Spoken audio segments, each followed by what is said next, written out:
নিজের জীবনে সাফল্য লাভ করতে হলে নিজের কর্মের উপর বিশ্বাস রাখতে হবে। আর যেহেতু সফলতা একদিনে আসে না, তাই নিজেকে ডিসিপ্লিনও রাখতে হবে। সকাল সকাল ঘুম থেকে উঠে আজকে মধু আর জল দিয়ে দিনটা স্টার্ট করলাম।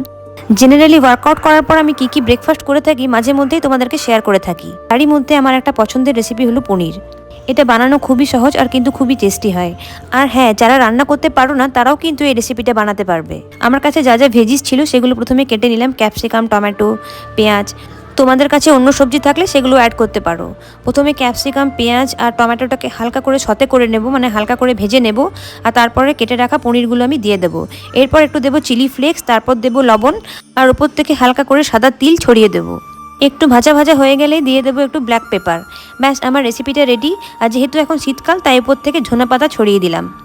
সফলতা লাভ করার জন্য প্রচুর পরিশ্রম করো, কিন্তু সাথে সাথে নিজেকেও ঠিক রাখতে হবে, তাই হেলদি খাওয়া দাওয়াটাও স্টার্ট করো। ভিডিওটা ভালো লাগলে লাইক, শেয়ার, সাবস্ক্রাইব করে দিও। টাটা।